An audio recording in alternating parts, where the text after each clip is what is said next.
जब यादव जी बारात में जाते हैं तो लड़कियां बोलती हैं झूठे हवाई फायर मारत रहो हो, खाली टुकुर टुकुर यादव जी निहारत रहो हो। तो उसी बात पे यादव जी बोलते हैं यादव जी के बराते में तो काहे जरा।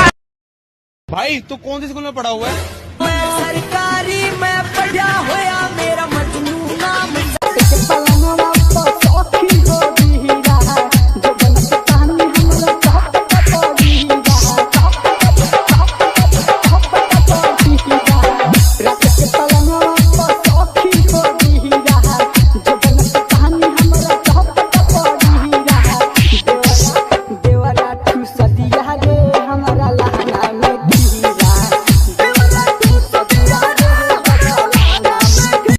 भोजपुरी।